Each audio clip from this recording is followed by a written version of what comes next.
di Inggris tombol saklarnya ada di luar. Tapi kalau di Indonesia, kalau nggak salah sih biasanya kebanyakan di dalam. Cuci tangan pakai air hangat agak ribet kayak gini.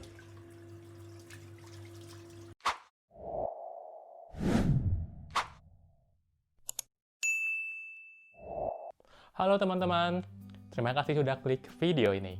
Perkenalkan, nama saya Teguh, saya warga negara Indonesia yang sekarang tinggal di London, Inggris. Nah, di video kali ini, gue mau ngejelasin apa saja perbedaan semasa tinggal di Inggris dibandingkan pada saat saya tinggal di Indonesia. Ikutin terus videonya ya, dan tonton sampai akhir videonya. Siapa tahu tahun ini atau bulan depan kalian mau pindah di Inggris, jadi kalian bisa siap-siap. Untuk perbedaan pertama, di sini itu kita bisa minum air langsung dari keran, tanpa ada filter, tanpa beli air galon. Oke, ayo ikutin gue ya. Nih di sini air kerannya langsung di gelas. Oke, tutup dulu, dan kita bisa langsung minum airnya.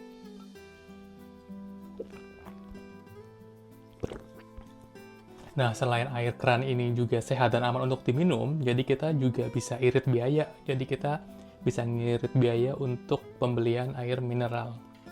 Karena lumayan juga sih air mineral di sini harganya sekitar 40.000 itu botol, atau kalau misalnya galon, nggak tahu sih, karena di sini kayaknya nggak jual galon.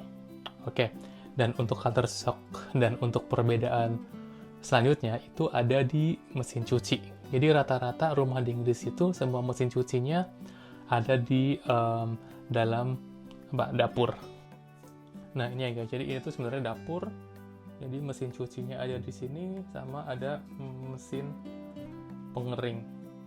Jadi orang Inggris tuh biasanya naruh mesin cuci sama pengeringnya semua rata-rata di dalam kitchen. Oh ya, sama di sini juga setiap sampah dipisah-pisah ya guys, antara sampah dapur sama makanan, sama sampah yang bisa didaur ulang. Jadi nantinya pada saat di tempat pembuangan juga dipisah-pisah, jadi nggak dicampur aduk. Tapi kalau di Indonesia kayaknya semuanya campur aduk ya, untuk limbah atau untuk sampah di rumah. Nah, untuk perbedaannya, di sini tuh rata-rata kalau di Inggris tombol saklarnya ada di luar. Tapi kalau di Indonesia, kalau nggak salah sih biasanya kebanyakan di dalam. Jadi kalau misalnya kita mau ngerjain temen kita yang lagi mandi, kita bisa switch on, switch off. Kebanyakan sih kalau di Inggris itu switch atau saklarnya ada di luar kamar. Nah, sekarang kita move ke bagian wastafel. Nah, rata-rata untuk perumahan atau rumah di Inggris, nggak semuanya ya, karena sekarang juga udah ada yang terbaru, mereka punya 2 keran. Kalau untuk di sini, di tempat khususnya atau di beberapa perumahan Inggris lainnya, mereka ada 2. Jadi di sini untuk yang dingin, di sini buat yang panas. Jadi kalau kita misalnya pengen cuci tangan pakai air hangat, agak ribet kayak gini. Nah ini biasanya yang kerannya 2 kayak gini perumahan-perumahan yang lama ya, atau yang tahun-tahun 2010 ke atasan. Ini untuk kerannya. Terus untuk toiletnya, seperti kebanyakan kalian udah tahu, kalau bule itu biasanya mereka bersih-bersih setelah ke toiletnya mereka pakai tisu. Jadi desain toiletnya seperti ini. Kebanyakan mereka cuma punya flush aja, tapi mereka nggak punya yang kayak buat ngebersihin setelah buang air besar. Kita awal-awal gue pindah di sini juga awalnya agak risih gitu, tapi lama-lama biasa. Nah, terus desain kamar mandinya seperti ini. Biasa kebanyakan mereka ada gabung bathtub sama shower. Gitu sih. Ini karena perumahan gue yang ini agak tipe lumayan lama, jadi tapi kebanyakan rumah di Inggris seperti ini. Bathtub, atasnya shower.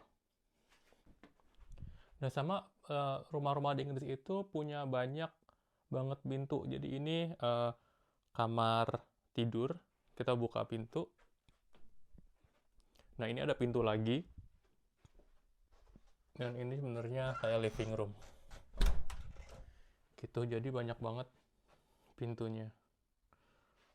Sama ini juga. Sama kalau misalnya kita mau keluar, ini kan pintu. Kita buka. Nah, di situ ada pintu lagi. Gitu. Lah, jadi banyak ya pintunya. Nah, untuk perbedaan selanjutnya, pada saat winter, di Inggris itu waktunya singkat banget. Sebenarnya bukan waktunya singkat banget, kita sama punya waktu 24 jam. Tapi untuk siangnya itu sebentar banget, karena jam 4 sore sampai jam setengah 5 sore itu udah gelap banget. Udah kayak jam 9 atau jam 10 malam untuk di Indonesia. Karena pada saat winter itu kita cuma punya waktu kita mulai matahari terbit itu sekitar jam 8, matahari tenggelam itu jam 4 malam.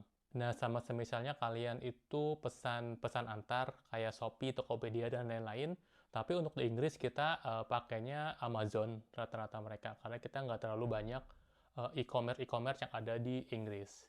Nah, pada saat udah nyampe barangnya, biasanya itu kurirnya cuma taruh barang kalian di luar pintu tanpa tekan bel atau tanpa telepon terus-terusan seperti kurir e-commerce di Indonesia. Biasanya waktu saya di Indonesia, setiap kali saya pesan online atau delivery online, si drivernya itu terus-terusan nelpon kalau saya nggak ada di rumah, atau terus-terusan tekan bel rumah sebelum kita buka. Kalau di sini tuh mereka tinggal serahin aja atau tinggal taruh aja di depan pintu, karena di sini aman kok. Jadi nggak ada yang bakal ngambil paket kalian. Selain itu juga, di Inggris, khususnya di public area, atau pada saat di stasiun, atau di mall-mall tertentu, tapi kita jarang ada mall nggak seperti di Indonesia, mereka itu pada saat menggunakan eskalator, untuk kalian yang misalnya mau berdiri aja di eskalator, jadi kalian harus berdiri di bagian kanan. Sedangkan kalau misalnya kalian buru-buru, mereka itu atau kalian itu bisa langsung ambil jalur kiri untuk mendahuluinya. Jadi nggak seperti di Indonesia. Kalau di Indonesia kalian berdiri bisa di mana aja. Tapi kalau khusus di Inggris, kalau misalnya kalian mau berdiri aja, nggak mau jalan di eskalator, kalian harus wajib berdiri di sebelah kanan. Dan yang paling menarik di sini, pada saat kalian nyetir mobil atau di dalam mobil, mereka itu sopan-sopan banget. Jadi mereka itu nggak saling mendahului. Misalnya kalau kalian ada di perempatan jalan, atau di sini sih biasanya sebutnya roundabout atau bundaran, itu mereka nggak saling mendahului, malah mereka saling memberi kesempatan kalian buat jalan dulu. Dan pada saat ada lampu merah atau pada saat macet, mereka tuh nggak ada yang pencet klakson gitu. Karena waktu saya di Indonesia sih, setiap kali di lampu merah atau lampu hijau aja baru 1 detik, kendaraan lain langsung pada klakson. Kalau di sini pada saat kalian di mobil terus kalian bunyiin klakson, itu dianggapnya rude atau dianggapnya kasar. Jadi di sini kalian bakal jarang banget untuk denger yang namanya klakson. Untuk di Inggris jarang banget saya nemuin ada yang namanya sepeda motor atau motor. Motor itu jarang banget karena mereka kebanyakan punya mobil. Jadi untuk orang yang penghasilan rendah juga mereka kebanyakan belinya mobil dibanding beli motor. Jadi nggak jadi jarang banget orang Inggris yang bisa naik motor. Jadi mereka bisanya mengendarai mobil. Tapi itu nggak macet kok, makanya mungkin mereka belinya mobil daripada beli motor. Nah, itulah kira-kira perbedaan antara kehidupan di Inggris dibandingkan dengan kehidupan di Indonesia. Nah, menurut kalian, enak di mana nih? Enak tinggal di Inggris atau enak tinggal di negara sendiri, yaitu di Indonesia? Kalian komen ya. Terima kasih sudah nonton video ini sampai akhir. Jangan lupa like, comment, dan jangan lupa juga di subscribe jika kalian pengen tahu kehidupan di Inggris. Nanti gue akan sering-sering post bagaimana kehidupan di sini, bagaimana perbedaan-perbedaan budaya, atau apapun yang kalian pengen tahu tentang Inggris. Terima kasih guys. See you next in my new video. Bye.